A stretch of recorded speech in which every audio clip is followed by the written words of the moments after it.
So these are boats, no, from the high seas. So they're unloading fish here.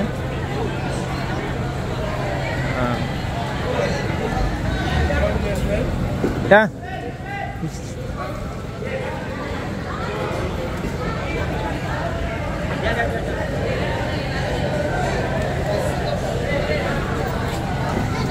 Yan, ah.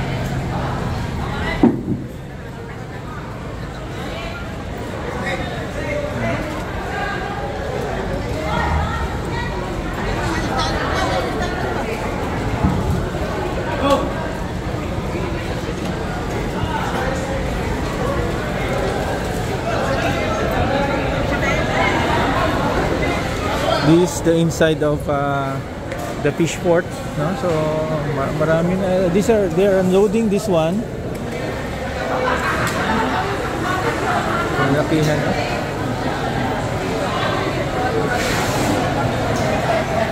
You have they unload this, they place it here, then they have ready buyers for the fish.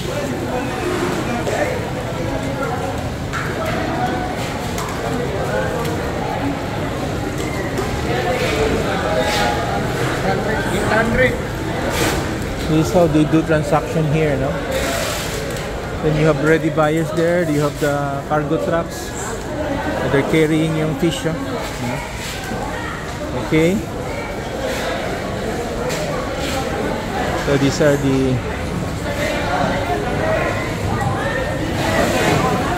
fish, no?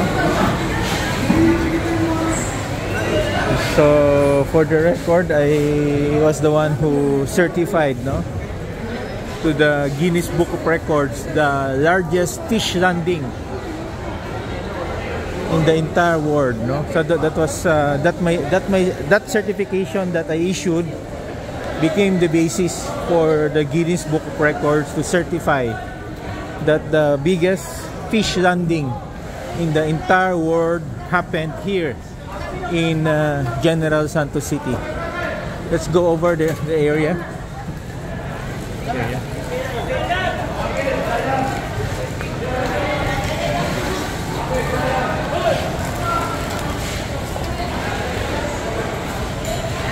So we have our visitor from Cambodia. He's taking pictures.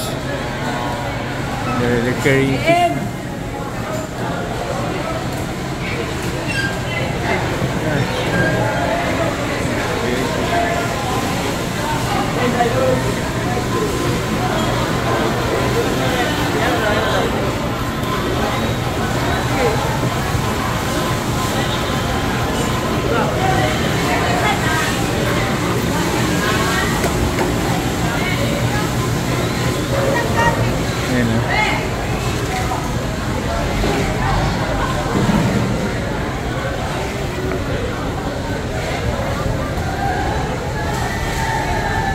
Ayan.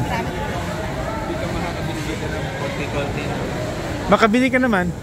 Sa ano lang, tabi-tabi. Makabili ka, may dala kang lagyan, no? Isa dalawang piraso makabili ka eh. Parang presyong lechon.